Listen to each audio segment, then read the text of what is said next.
In 1822, a new nation was born out of a tropical empire built on sugar, gold, and the bodies of millions of enslaved people. But behind the official portraits of emperors and the marble halls of Rio de Janeiro, there was a hidden history that most textbooks refuse to talk about.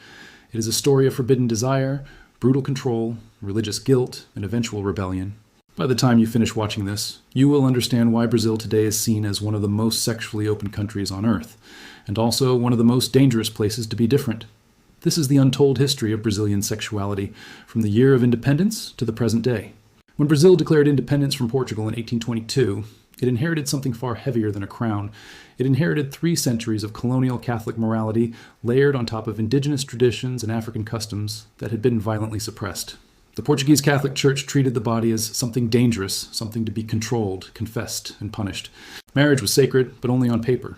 In practice, the empire ran on a completely different set of rules, and those rules were written by the men who owned the land and the people on it. Brazil in the 19th century was a slave society, and slavery shaped everything about how sexuality functioned. Enslaved women had no legal protection over their own bodies. Plantation owners routinely forced themselves upon enslaved women, and this coercion was so widespread that it produced an entire mixed-race population that Brazilian elites later tried to rebrand as proof of racial harmony. The reality was far darker. Historians who have studied plantation records describe a system where sexual violence against enslaved women was treated as a private right of ownership rather than a crime. Meanwhile, white women of the elite classes were locked into an opposite extreme, confined to the home, chaperoned constantly, and taught that female desire itself was sinful. 2 worlds existed side by side. One where women's bodies were considered public property to be exploited, and another where women's desire was denied to the point of erasure. Before Portuguese colonization even began, the indigenous peoples of Brazil held vastly different attitudes toward the body, nudity, and desire, attitudes that horrified the first European missionaries who arrived on these shores. Jesuit priests wrote back to Europe describing entire communities living without the shame that Catholic doctrine demanded, and they treated this as proof that indigenous souls needed urgent saving. Missionary schools were built specifically to instill guilt and modesty into children who had never been taught to associate their bodies with sin. This forced transformation of an entire worldview, stripped away over generations through violence, disease, and religious conversion, laid the psychological groundwork for the contradictions that would define Brazilian society for centuries afterward. The guilt was imported, the desire was native, and the two would remain in tension long after the empire itself had crumbled. But there is something else you need to understand before we go further, because it changes everything about how this story unfolds. Brazil was also home to a public sexual culture that shocked European visitors who arrived in the 1800s. Travelers wrote home describing open flirtation, sensuous dance, and a tropical climate that seemed to loosen the rigid formality of European manners. This contradiction, extreme repression on one side and open sensuality on the other, is the thread that runs through the next 200 years of Brazilian history. And it is about to collide head-on with science, medicine, and a new kind of control that nobody saw coming. By the late 1800s, Brazil's ruling class became obsessed with a new idea imported from Europe: eugenics. Doctors and scientists began arguing that the country's future depended on controlling who reproduced with whom. Brazilian elites, embarrassed by the country's mixed-race population, promoted a policy they literally called whitening, encouraging European immigration and discouraging relationships that crossed racial lines. Sexuality was no longer just a matter of church morality. It had become a matter of national policy. Doctors published manuals telling women how to behave in the bedroom, warning that female pleasure was linked to hysteria and moral decay. Meanwhile, red light districts flourished in cities like Rio de Janeiro, tolerated by the same authorities who publicly condemned them, because prostitution was seen as a necessary outlet for male desire that had to exist in the shadows. During the same era, medical schools in Rio de Janeiro and São Paulo produced an entire generation of physicians trained to diagnose deviance. Homosexuality, female masturbation, and even excessive female desire were classified as illnesses requiring treatment, sometimes through invasive procedures, sometimes through institutionalization. Wealthy families quietly sent daughters considered too sexually curious to convents or asylums, while sons caught in same-sex relationships were sometimes shipped off to distant relatives or military schools in the hope that discipline would cure what doctors called a disorder. This was not a fringe belief. It was mainstream medical science, taught in universities and printed in respected journals, and it gave the government a scientific justification for controlling private behavior that the church alone could no longer enforce. Then, in the 1930s, a strongman named Getulio Vargas took power, and the government's grip on private life tightened even further. Vargas built a state built on discipline, family values, and traditional gender roles. Homosexuality, already criminalized under vague public morality laws, was pushed even further underground. Police raided bars and private gatherings suspected of hosting gay men, and being outed could mean losing your job, your family, or your freedom. Yet even under this pressure, an underground queer culture survived in the port cities and working-class neighborhoods of Rio and São Paulo, hidden behind coded language and private clubs that only insiders knew how to find. Some of these hidden networks organized themselves around theater troupes and traveling performance groups, using the excuse of art and entertainment to gather in ways that would have been impossible to justify otherwise. Being a performer, it turned out, was one of the few socially acceptable disguises for living outside the rigid boundaries Vargas tried to enforce. Here is where the story takes a turn that most people do not expect. In the middle of all this repression, Brazil was quietly building the very culture that would later make it famous worldwide for sexual freedom. And it happened through a festival that the government itself tried to control. That festival was Carnival, and what happened next changed Brazilian identity forever. Carnival had existed since colonial times as a chaotic street celebration. But in the 20th century, it evolved into something the government could not fully suppress, no matter how hard it tried. Samba schools formed in the favelas of Rio de Janeiro, run largely by Afro-Brazilian communities who used music and dance as a form of expression that official society looked down on but secretly consumed. During Carnival, the usual rules of class, race, and sexual conduct were temporarily suspended. Bodies moved freely in the street in ways that would have been scandalous any other week of the year. The government eventually realized it could not stop Carnival, so instead it tried to package it, promote it internationally, and use it as a symbol of Brazilian identity. This created a strange national personality. Publicly, Brazil sold itself abroad as sensuous and liberated, while privately, its laws and social codes remained deeply conservative. Then came the 1960s, and everything the world was experiencing during the sexual revolution hit Brazil at the exact same time a military dictatorship seized control of the government. In 1964, the military took power and would not let go for the next 21 years. Under military rule, censorship became law. Films, books, and song lyrics with sexual content were banned or heavily edited. Popular musicians who sang about desire and freedom, some of the biggest names in Brazilian music history, were arrested, exiled, or forced into hiding because their art was considered a threat to public morality. At the very moment the rest of the world was loosening its grip on sexual expression, Brazil's government was tightening its fist. And yet, underground resistance grew stronger precisely because of that pressure. Universities became hotbeds of countercultural movements. Artists smuggled sexual and political messages into their work through metaphor and symbolism, because direct expression could get you thrown in prison or worse. This period created a generation of Brazilians who learned to associate sexual freedom with political freedom, two ideas that became permanently linked in the national consciousness. When the dictatorship finally began to crack in the late 1970s, it was not just democracy that Brazilians demanded back. It was control over their own bodies and desires. But just as things seemed to be opening up, a devastating new crisis arrived that would define the next decade and reshape how an entire generation understood sex, risk, and death. In the early 1980s, the AIDS epidemic reached Brazil, and it hit the gay community first and hardest. Fear spread rapidly, fueled by misinformation, and gay men in particular became targets of both disease and discrimination. Hospitals turned away patients, families disowned sons. The disease was treated by many religious and political leaders as divine punishment rather than a public health emergency. But something remarkable happened in response. Brazilian activists, doctors, and community organizers built one of the most effective public health responses to HIV and AIDS anywhere in the world.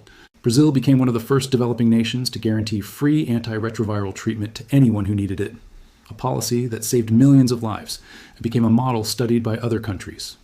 Out of tragedy, Brazil built an infrastructure of sexual health education that had never existed before, forcing open conversations about condoms, safe sex, and sexual identity that the previous decades of dictatorship had tried to bury. This crisis also gave birth to Brazil's modern LGBTQ rights movement. Activist groups that had existed quietly for years came into public view, demanding not just health resources, but legal recognition and protection. In 1985, homosexuality was formally removed from Brazil's official list of mental illnesses, years ahead of many other nations. This was not a gift handed down by a sympathetic government. It was won through years of protest, lobbying, and refusal to stay silent. The economics of the crisis mattered just as much as the science.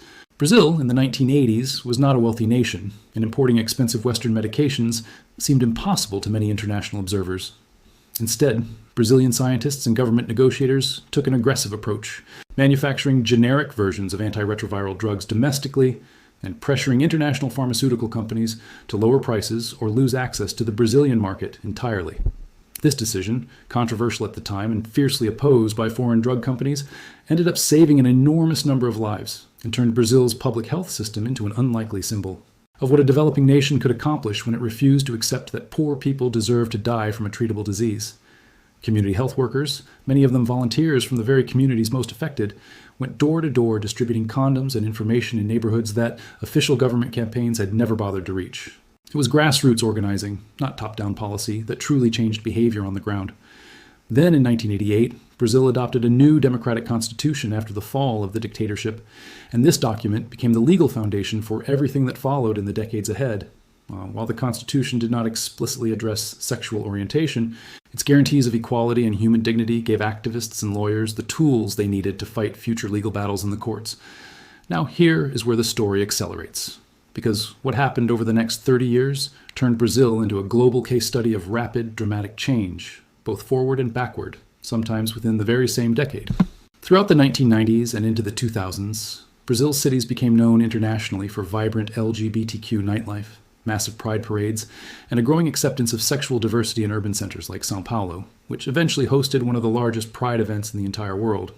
At the same time, rural and religious communities remained deeply conservative, creating a country that felt like two completely different nations depending on which zip code you were standing in.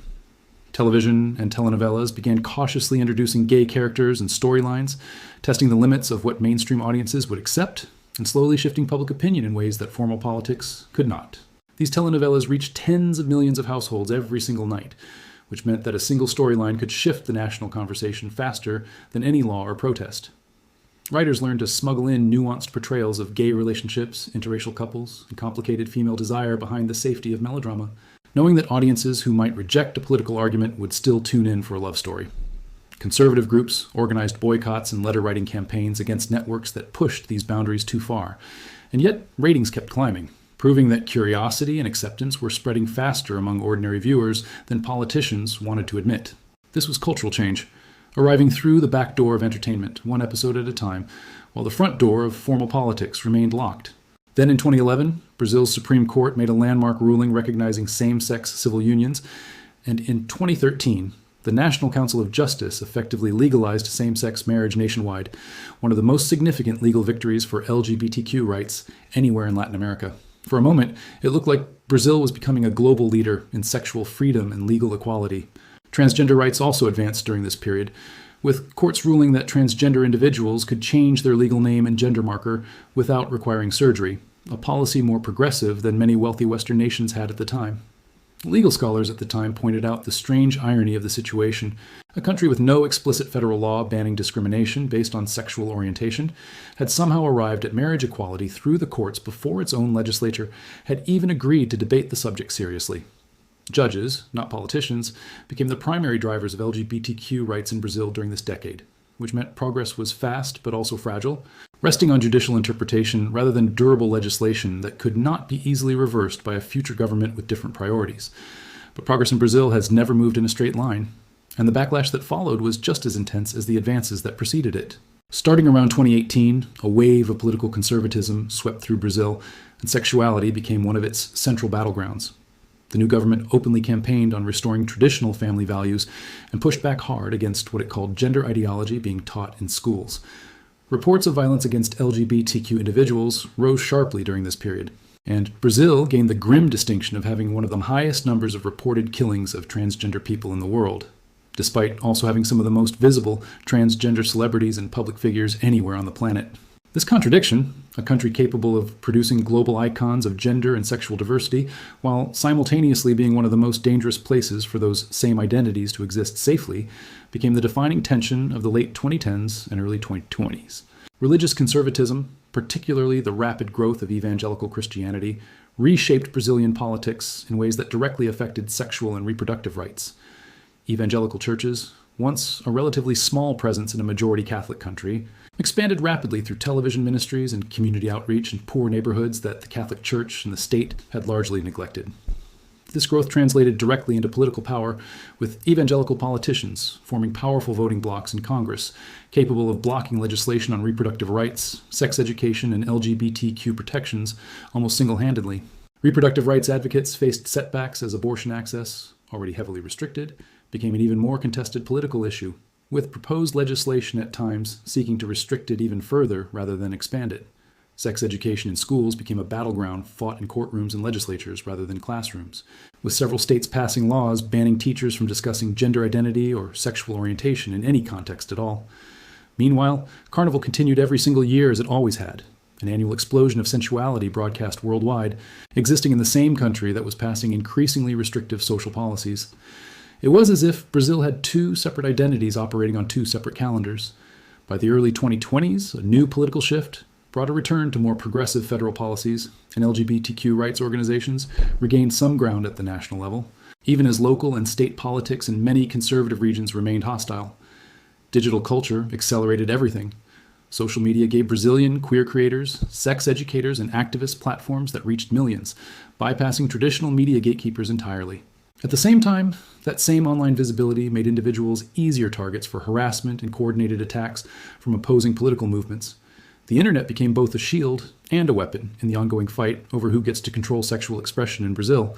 Which brings us to today, in 2026, where Brazil stands as one of the most fascinating and contradictory case studies in the entire world when it comes to sexuality and society. It is a country that exports its sensuous carnival imagery to every corner of the globe, home to some of the most followed adult content creators on the internet, and a nation whose beaches, music, and culture are practically synonymous internationally with liberated sexuality. And yet, it remains a country where deeply conservative religious movements hold enormous political power, where transgender individuals still face alarming rates of violence, and where the line between celebrated sexual freedom and punished sexual identity depends entirely on who you are and where you happen to live. Regional differences make this contradiction even sharper. Walk through certain neighborhoods of São Paulo or Rio de Janeiro today, and you will find some of the most progressive, openly queer public spaces anywhere in the Western Hemisphere, block parties, drag performances, and public displays of affection that draw no attention at all. Travel a few hours inland to smaller towns built around evangelical megachurches, and the atmosphere shifts entirely, with public conversation about sexuality reduced to hushed warnings and moral panic. Economic class plays a role as well.